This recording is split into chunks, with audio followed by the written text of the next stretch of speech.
Ladies and gentlemen, welcome to Locked On Seminoles. I'm your host, Max, and right next to me, I've got Drizzy Drake Silva at Tally__Drake on Twitter. But most importantly, we've got for you today's episode of Locked On Seminoles. We come to you 5 days a week.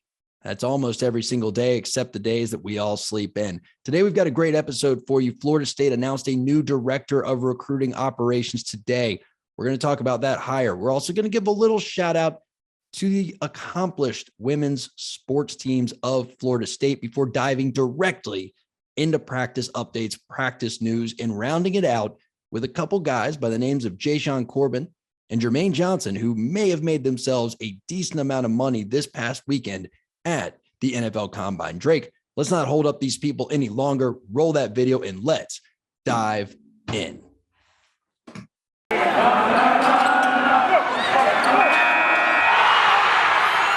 You are Locked On Seminoles, your daily podcast on the Florida State Seminoles, part of the Locked On Podcast Network. Your team every day.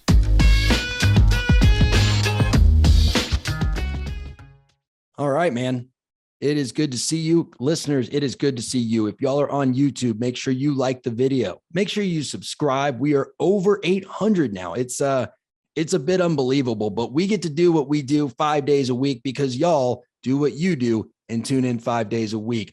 I appreciate you making us your first listen. I know I always do. Drake, I don't know if you're that narcissistic, but I do two things every morning. Listen to Locked On Seminoles, and then I like to start my day with a funny video. Right before my 9 a.m. daily meeting, I always watch something a little funny, get a little chuckle going. Yeah, when I hear myself, talking too fast and slowing myself down and tripping up over a word, I kind of don't want to listen to myself do that again after I've edited after like an hour. So yeah, it's weird, man. After you see, it's kind of like how when you know how the meat is made, you kind of don't want to do that like over and over again. So, I mean, more power to the sausage. You mean? Yeah, sausages, sausage yeah. Meat.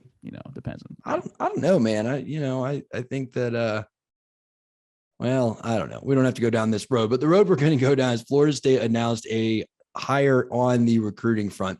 One thing we've talked about this team is the lack of, should we say, razzle dazzle, the lack of splash, I guess, in the coaching department this offseason. I mean, every coach that was hired was an internal promotion other than, I guess even Randy Shannon, because he came over last season as an analyst. And then, it was like, well, shouldn't they have done something? But they've made some moves off the field. And this is another off the field staffer in Maddy McCormack, graduate of Arizona, University of Arizona. I don't know how they do it out there. The alma mater of one Jimmy Tatro. That's kind of all I know about it. Then she went to Liberty for grad school, and she is now the director of recruiting operations at Florida State University. And what a perfect day to announce this hire. Today, as we're recording, yesterday, as you're listening to this, it is International Women's Day, I believe, or I don't know exactly what the title of the holiday is, but it's interesting to see women getting more involved in football because, as y'all know, if you listen to this, I've got a 4.5-year-old daughter, and she's got an intensity about her. So to think that she could fulfill her dream of working in football or coaching or something like that, if that's what she wanted to do, is pretty cool. I mean, we have now, what did we say, Drake? We looked it up, 12 coaches in the NFL. There's 12 coaches right now in the NFL. I think three of those actually positions were filled actually with, playoff teams such as the Chiefs. I know Lori Locust with the Buccaneers as well. And also I think with the Bills, her name escaped me, but it is kind of cool that you see now that the doors are opening a lot more for these women to actually pursue, their career actually in athletics when it comes to the coaching side of things as well. Yeah. I mean, I look at it this way, right? Like, what's the difference between a woman and Kenny Dillingham? I mean, Kenny Dillingham, I don't even know if he played high school football. I think he was coaching the JV team as a senior. He is a case study that you do not have to play football at the highest level to coach it. I mean, like we talked about before coming on here, I don't know. It's the access to information nowadays. There's not really a barrier to entry of if you're not on the field from 5 years old, you're not going to learn the game. If you want to learn it, you can learn it. International Women's Day month. It's both. Today's the day, but it's also the month. And I'd be remiss if I didn't shout out our illustrious women's sports. Our soccer team is incredible. What have they played for? 2 national titles in a row, won one of them. Our softball team, I guess, won a title 3 years ago. They got there last year, which if you watch the game, I don't want to linger on a softball game from over a year ago too much, but maybe I have a quitter's attitude. Like, I have no DNA in me of a coach where it's like, you just do certain things because it's the right way to do it. Like, I'm very much Jonah Hill from Moneyball. Like, to me, I'm about if math or some kind of data tells me it's a good move, I don't really care what people think. Why did they let that girl from Oklahoma go yard on them like 4 times? Just walk her, even if the bases were loaded. That's an even, to me, if the bases are loaded and you've got the all-time softball home run leader by like a factor of 2 at the plate, that's even more of a reason to give them the free run. Don't risk a grand slam, but we try to pitch to her. That's where, like, I'm one of those people, like, I played baseball all my life, but I do think sabermetrics plays a huge factor in the game, especially with data. But it's really hard for me to walk someone like that if your name is not Barry Bonds. But she was super automatic at the plate. I don't know who was back behind her. If you have someone almost not as dangerous, but still dangerous at the plate, I still would pitch to her, in my personal opinion. No, but she was this. I forget her name because I can't. No, even I know. You're talking she about was like prolific. Yeah, she was like amazing. But if the thing is though, if you haven't still a dangerous hitter afterwards, I would much rather take my chance to maybe somehow. I would also just pitch around her, maybe make her chase something if she can. Like it was so kind of not do the intentional walking, but just the intentional walk. Yeah, well, I don't know. I'm very risk averse, but you're probably right. And hey, shout out to Major League Baseball. They're finally listening to me. I'm not the biggest baseball fan, but they finally did what I wanted. Not start the season, but they're getting rid of the obnoxious shifts. So I'm looking forward to that. I'm interested to see if like my hunch was right, that'll have a positive impact on the game. I think it will, but we will see. So let's talk about practice. We are in the middle of spring practice, and I know it's what y'all want to talk about. Practice. We're talking about practice. That's right. We are. But first, I'm going to talk about Built Bar, because y'all know that if you're going to practice well, you got to be full. But you can't be full on just anything. You're not going to perform well if you're on a Kit Kat bar, even though if you've got one, break me off a piece. They are delicious. But you also want something that's nutritious.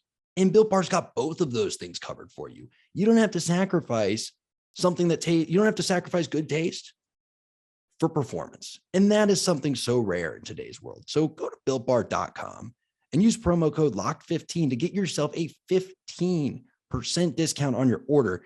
Get a box of Built Bars and make sure that you are ready to perform your best day or night, in the gym, out of it, wherever you may need Built Bar.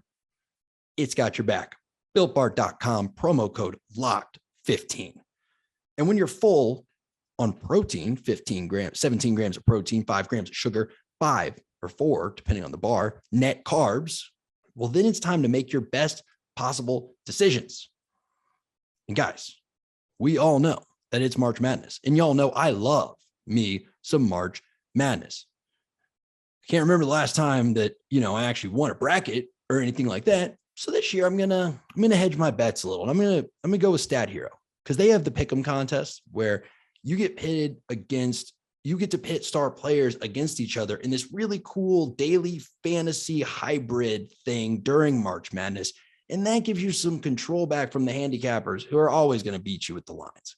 So start focusing on the players you know best with gameplay that doesn't rely on big spreads, long odds, or all those goofy props we see during March Madness. Stat Hero gives you the advantage, resulting in their gamers winning 4 times more often. Why? Well, because Stat Hero eliminates the mystery about who or what you're going up against. In addition to their pick'em games, they also have dozens of lineups you can comb through and take on head-to-head. They simply post sets of players for you to take on with a set of players that you choose. Again, cool little hybrid of daily fantasy. So go to stathero.com. Their sleek, simple gameplay will have you playing in minutes, and you will see what daily fantasy was meant to be. Man, we are back from our league-required water break. We got to stay hydrated out here, folks. It is not a game for the faint of heart. And if you try to do this without the proper tools, without the Built Bar, without the water, and without the ever-delicious Mountain Dew, well, it's going to be tough out there. But thanks again for coming back, folks. We love that you make us your first listen every single day. And we love coming through your car speakers, your computer speakers, or wherever you may be. Just make sure you subscribe and let's talk about some practice. So I'm looking through some notes here that we've got. And I'm trying to find some of the surprises. I think I want to start with Johnny Wilson, because we've kind of had this debate with Johnny Wilson, where not with him, I don't know him personally, but about him, of does he move over to the tight end spot? Does he stay at receiver? And I think when you see 6'7", remember Johnny Wilson is the transfer that we got from Arizona State this spring, 6'7", 225 pounds, you immediately think outside, right? It's like, that guy's going to be on the outside. He's a jump ball candidate, all that. But then you start to think about it. And it's like, could he kind of have a Magic Johnson-esque role, in the sense that Magic was a 6'9" point guard and people were like, well, he's got to be able to shoot. He's got to be able to ball handle. And people are like, well, yeah. But when you're 6'9", think about the passing lanes you're opening and think about what you can do to feed other guys the ball down low. And that's how you kind of got the Magic and Kareem. Not saying he's going to be the Magic Johnson of college football. I'm just saying it's like a unique way to use him if they're sending him over the middle a lot. And that's a tough guy for, it's like he's going to have the speed to beat a linebacker, and then he's going to have the height to beat the cornerbacks and the safeties. And that could be a really dangerous weapon up the seam. Yeah, I think it's very helpful. And I think you're kind of seeing potentially maybe your wide receiver 2 already locked in on day 2 of spring practice. And I mean, he has all the physical tools there. And then I remember we discussed on here how, we'll see whether or not, if who our other tight ends are besides Cameron McDonald. Maybe just by where you place Johnny Wilson in this offense, he might be your tight end 2. So maybe he might be out there, or maybe even tight end 1 just to spell Cam McDonald to over those, those middle seam routes. Maybe, go a little more out on the inside of the slot, maybe run a slant route too, because he's got the big frame for that. Not only that, he's also really damn fast. So it's something that we haven't had a wide receiver be able to have that kind of speed with that sort of, I guess, differentiation and variety in their route tree in a very long time. So it's like something that I'm definitely excited to see. Maybe probably the last one we had was Travis Rudolph, but Travis Rudolph, I think, was like, 5'10"? Yeah, 5'10", but he was not a big guy. If you go back and look at our episode where we talk about Johnny Wilson, another thing we highlighted was his pass blocking rating. I mean, he was one of the top 5 receivers last year, according to Pro Football Focus, in pass blocking. Now, he didn't take the most snaps, and there might be guys who are better at it, but for a guy that lanky, like you're talking 6'7", he's not a super built guy. Showing he's willing to get his hands dirty and he's willing to, go block down on cornerbacks, come across the linebackers. That's also a good sign. It shows he probably has a little bit of that mean streak that, frankly, you need to take a shot over the middle when you know that a linebacker is just going to lay you out, but you need 15 yards, whatever it is. Drake, let me ask you this. Do you put a ton of stake this early on in the offense versus defense arguments? Like, do you have a strong position in this where you feel like one is typically ahead of the other and they have to catch up kind of deal? Or probably defense is, like, to me, is always going to be ahead of the curve, because like kind of you already know what you're going to be getting with the defense. And offense, you're probably going to experiment a lot more, especially acclimating with chemistry, because Jordan Travis hasn't thrown any balls to any of these new kids at all since they've been here, right?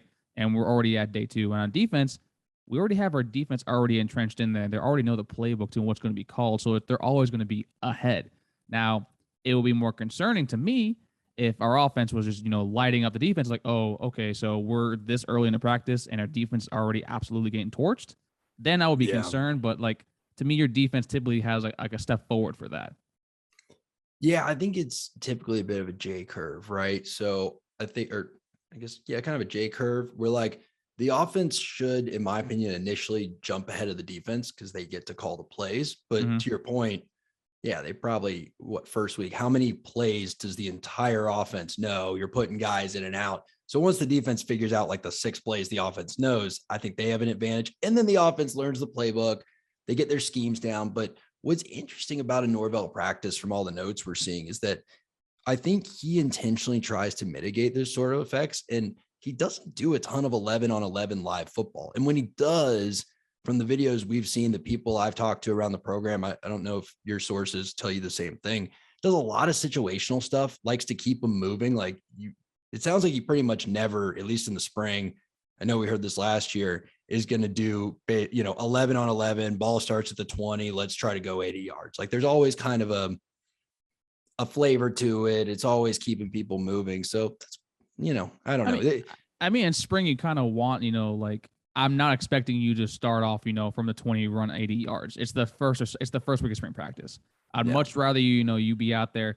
Hey, Jordan, maybe establish, a connection with Micah Pittman or a Winston Wright or Johnny Wilson, kids that we want to see you passing the ball to. Hey, Corey Wren, you're finally healthy. And now I can see actually you running, great, better routes and probably not losing your step after your injury. Or Keyshawn Helton. We all saw the video shared on Twitter where the route looks a lot better and also a lot more confident. And to me, that's some of the thing that's a lot more important to me than saying, hey, let's put everyone out there. I think Lloyd Wills, was in the first team on the first day of practice, and I don't think any of us named him as someone that could potentially be starting. But this is the time where I want you to experiment and see, hey, maybe these kids that we're bringing along for year 1, year 2, and now into year 3, they actually can finally give us some sort of like tangible outcome, actually be performing well with the team heading into 2022. Yeah. And I mean, like I said the other day, age does not always correlate to production or success, but time together, it does shorten your ramp up period, right? If you're trying to install a new offense with a new coach, oh, and by the way, you don't know who the quarterback's going to be. Oh, and by the way, your average receiver is a sophomore or younger. It's going to take a while, right? You have a year now where this is Jordan Travis's 4th year at Florida State. It's his 3rd year under Mike Norvell. 2nd, if you look at, COVID, there wasn't a spring practice. They know each other now. They know how to talk to each other. They know what the other's capable of. They probably think similarly. You have 4 new receivers, but you also have a lot of receivers that aren't new that can show those guys how to do it. That was a super crisp route we saw by Keyshawn there. And all I could think about when I saw him run that route on Twitter, not the most impressive thing. I mean, it's a 5-yard dig where he comes in. I think what he does really well is I forget what we called the route, but basically where it's kind of a slant and out, right? He doesn't turn his back to the quarterback at all, and he keeps his momentum going. He also forces Travis J to take the inside cut seriously, kind of freezing him there in man coverage. So if you're in man coverage, that's going to be, 3 to 5 yards all day. And sometimes it's all you need. Do that on first down. You're setting up a great second down. And all I could think about was like, that's what we talked about in the episode where we really delved into the depth chart and talked about Keyshawn. It's like, that's who Keyshawn Helton, in my opinion, should be.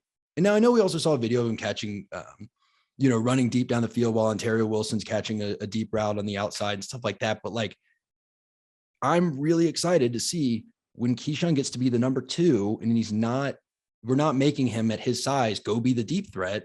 And we're letting him just really carve up the edges in the middle of the field, how he's going to perform this year. Like he to me, next to Josh Burrell, is the most exciting question mark on the offense of like, is he going to take on a new role with more guys around him that can be that big, number 1 receiver, that X receiver. So he doesn't have to do that. And he can just really focus on his skill set. So yeah, I'm excited for that. Yeah, I'm right there with you. I've always been saying that Keyshawn Helton is the perfect wide receiver 3. That's someone that you definitely want as your. Yeah. I don't want him to be my number 1 guy, my go-to guy, but I could definitely, I would grab him in a heartbeat as my wide receiver 3 for any team out there right now because he does the little things so well. And now that you see with the route, the way he commits to that spin, you probably wouldn't have seen that even in the beginning of last year where he was still kind of trying to get the confidence back with his knee. So to me, that's something that. It's really good to see a kid that we know works super hard. I think he was one of the first kids to get the black jersey during tour duty, which exemplifies, never giving up on a rep, also keeping everything, 100 in and outside the classroom, on and off the field too as well. So that's something that is really good to see a kid that come from the knee injury that he had to now where he is unquestionably a leader of this team, and he may not even start on this with these wideouts that are coming in. Yeah, and last thing I'll say before we move on and talk about our NFL guys is look, we're so spoiled by modern medicine. I mean, what they can do with arthroscopic knee surgery is nuts. But not every injury is a 1-year injury. I mean, look at Jashaun Corbin. And we're going to talk about him in our next segment. That was a different dude after he had a full year to recover, of playing recovery, right? He didn't sit out for 2 years, but he sat out for a year at Texas A&M with a torn hamstring. Then he performed pretty well at Florida State. But in last year, that Notre Dame game, and then for the rest of the season, we saw like, okay, this guy's back. Jashaun Corbin now has fifth gear again. We knew he had 1 through 3. We weren't sure if he could go to 4 and 5 and get to that cruising speed. And then we saw it come back. So, there's no reason that Keyshawn can't physically improve this year coming off an injury. And we don't have to assume that the end of last year is the most recovered he's ever going to be, because he's still got 5 months till the season starts. Sorry to remind y'all, but 5.5 months to keep rehabbing, to keep working that knee out, to get faster, to get stronger. And I'm excited to see what he does in the new role. But again, still excited for Burrell. I think that's going to be another wild card. Now, folks, if you think the wild card for the tournament, well, then you got to be putting in as many pools as you can. I'm sure you got brackets on sites galore, left, right, whatever, ESPN, Yahoo, all those good sites. But I'm saying, why don't you try to diversify your portfolio this year? Try something a little different and go to runyourpool.com. Not only does Run Your Pool give you that white glove service to help take some of the madness off of your plate so you can focus on the magic while you play against your friends, your employees, your coworkers, whoever. They also let you compete against the Locked On Network. So if you go to Run Your Pool, so Run Your Pool, like your parents said, never run by the pool. Well, go to runyourpool.com/lockedon and enter code Pure Madness at checkout. You get $10 off your custom pool. And you can also play in the Locked On Network pool, competing for a cash prize against people like me, Drake, Dave, Holly, Stacy. The whole network will be there. So go to runyourpool.com/lockedon. And when you're done doing that, well, guys, the fun is just beginning, because you've now gotten a Built Bar. You've now used Stat Hero to set some daily fantasy lineups. You have now gone to runyourpool.com and you're playing against me, Drake, Dave, Stacy, Holly, etc. on the Locked On Network. And it's time to take care of that nagging thing. It's been rattling around in your car that you've been putting off until you did all these things. What are you guys going to do? You're going to go down to the local parts store? Well, I don't know if you heard, there's a supply chain issue. They don't have the part. You got to go to another one. They don't have it. You got to go to another one. It sounds like a nightmare. And you know what's going to happen. You're going to give up. You're going to go to the dealership. They're going to charge you an arm and a leg. And then they're going to charge you for parts, right? And it's just going to be a nightmare. So don't waste those trips. Go to rockauto.com. Now, they have extremely fast shipping from their wide selection, but it still takes like 2 or 3 days to get there. So you can put that off just a little bit longer while you're saying, the part's on the way. So go to rockauto.com. It's a family business run online. They've got the selection of a big box retailer or dealership with the prices that you've come to expect from rockauto.com. So again, rockauto.com, and write Locked On in their How Did You Hear About Us box. So that way they know that Max and Dave and Drake and everyone else sent you. Amazing selection, reliably low prices, and all the parts your car will ever need. rockauto.com. But it's the witching hour. We're 26 minutes into our Tuesday as we're recording this, Wednesday as our folks are listening to this. Thank you again for making us your first listen. If you're pulling up to work, because we know the average commute in America is 23 minutes, flip over to YouTube. Catch the last segment there. If you're on YouTube and you got to take a little break and you want to go for a lap around the office or walk outside, throw in the headphones and grab the podcast. Either way works. Locked On Seminoles, we got every method of delivery you could possibly want. And speaking of every method of delivery, what did our boys show that they could deliver to NFL teams at the combines this week? The combine, there's only one. The combine this weekend, Driz. Well, Jermaine Johnson just made himself a lot of money. Jermaine Johnson was probably heading into the weekend, definitely a first-round pick, but probably more towards the back end, maybe the last 10 picks. I think the Bucs were mocked to him a lot. After the combine on Saturday, he now is a potential top 10, top 15 pick after running what a lot of people thought I was going to run around at 4.7. Most mocks had the same thing. My man had a blazing speed of a 4.58. And not only that, his 10-yard split is 1.55, which, folks, if you don't know, that means the initial quickness is probably in the 99th percentile for defensive ends. And that's something that is simply outrageous for someone who not only worked out that well, but also worked out with the linebackers, showed off his versatility actually on the field. And quite honestly, that's someone that you're definitely going to see probably go to the Ravens around pick number 13, because he most likely made himself the number 2 defensive end in the draft, probably behind Aiden Hutchinson. He probably had a much better day than Kayvon Thibodeau over Oregon. If you divide it into 80, which is what they tell you to do, to convert a 40 time into miles per hour, that is Jermaine Johnson at 200. And what do you weigh at? 250 something, 260 something? I think 258, I think is what he weighed in. That's the number I had in my head. We'll go with that. 258 pounds, moving at 17.5 miles an hour. That's for the entirety of the dash, right? They start from 0. It's not a running start.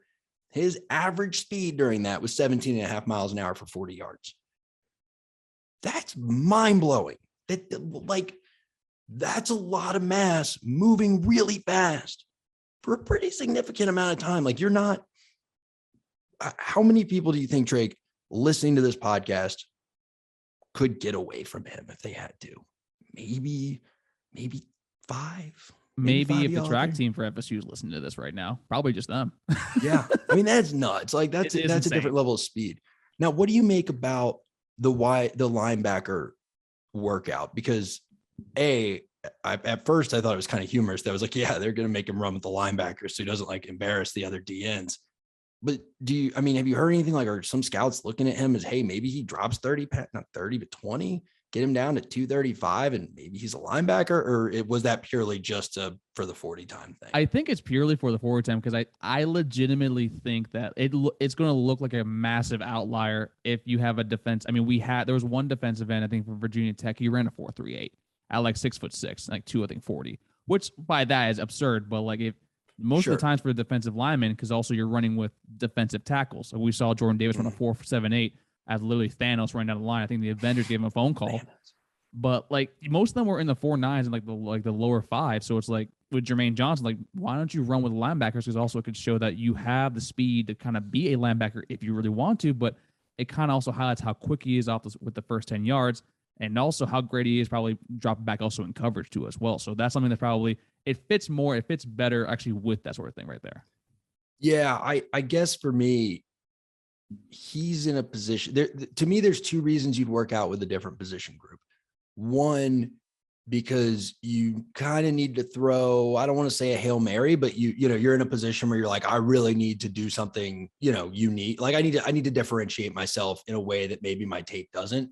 Or 2, like for me, Jermaine Johnson, he's got what do you have, 10, 12 sacks this year? Like, the tape speaks for itself. Yeah. So why not go through some workouts and you show, hey, not only can I sack the passer, I can also go out in coverage on the flat and do things, because we're seeing the evolution in the NFL of this positionless football. And I think more and more players are expected to be able to play 7 or 8 positions effectively. You can't play defensive end these days if you can't cover, because the screen pass is such a part of the game. You have to be able to diagnose it, follow a running back out while simultaneously maintaining the edge. And they're asked to do a lot. 7 or 8 positions is a lot, but you get what I'm saying? Like, the front 7's kind of merging into this. You just sort of play front 7. Yeah. What you want from the prospect, like of a Jermaine Johnson caliber, is not that only can play it effectively, is that he looks natural out in space. That's why you see a Jeffrey Simmons with the Titans or a Montez Sweat with the Washington, that they look good laterally going from the middle or the edge to the flat to catch the screen pass to the wide receiver. And like, because when they know that in an instant, and that's something that Jermaine was able to show with that speed, with that quickness, his lateral movement. He also had, I think, a 32-inch, vertical, a 12-foot broad jump too as well. And that just shows how athletically gifted he is, but also how nimble and agile he is. Yeah, no, definitely, man. And, the other kind of story was Jashaun Corbin not running the 40. I don't take a ton from that. You've got, like, it's kind of what I just said about Jermaine. You want to see him run a 40, just go watch his tape. I mean, he's got that breakaway speed. I think you have guys like him. I don't know what his open field speed is, but I would imagine he started doing the track coaching, because it's just a different kind of sprint. I mean, like, I was watching a video because I was just curious, like, what are these guys learning? And, they spent like 5 minutes just on how to shift your weight from your hand and your takeoff to, you're trying to shave off hundredths of a second, because a 4.49 is way more impressive than a 4.53. I mean, you're talking milliseconds, right? Yeah. And so I think go ahead. And not only that, it's like, I'll ask you a question real quick. You should give me yes or no. Do you think Jashaun Corbin is faster than the running back we saw for Notre Dame, Kyron Williams? I don't know if I'd say substantially faster, but definitely not slower. Definitely not slower. It's like around the same. So I'd say yes. I mean, yeah, so I think he's equivalent speed. I asked that because the forward time for me for running backs is kind of useless. Same with wide receivers, primarily because it comes down to what you were just pointing out. Who has the best form starting off the running straight, right? Yeah, Taquan Thornton, who ran a 4.23. His first 10 yards would probably make every track coach have a stroke for how bad the form was, right? So if you have proper form with that, he would have ran it lower than 4.2. So to me, if you don't run a 40 like Jashaun Corbin did, that leads me to believe that you don't have the form down, and I would much rather bank on my pro day with a 40 than have a really, really crappy 40 that's going to linger in their minds for 2 months. Yeah, I think Jashaun was there for one reason only. He's got the tape. And what'd you say? Interviews. Exactly. It's how's the hamstring feeling? Were you feeling better this year than you were last year?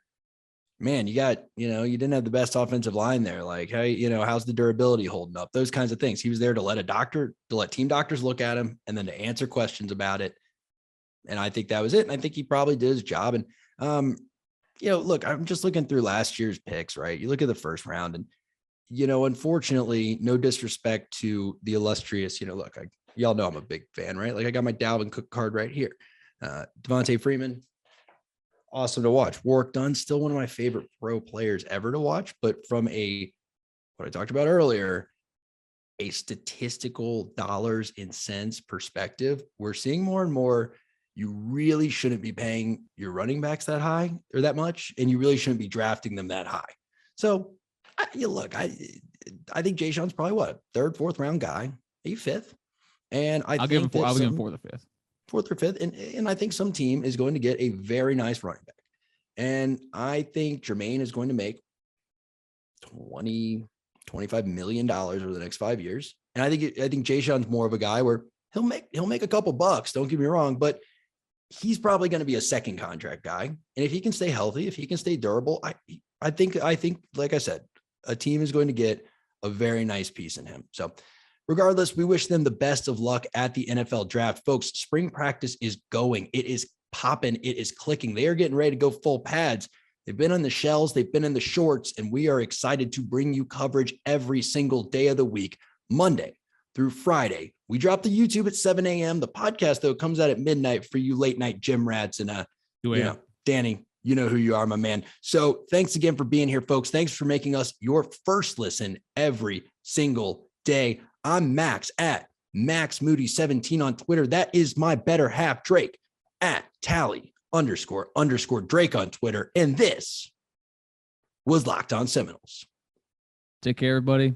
An Elden Ring, Game of the Year, the Millennium, the Century, the Decade. Based in Ohio, it said, apparently. I said the Jess, and she thought it was really mean.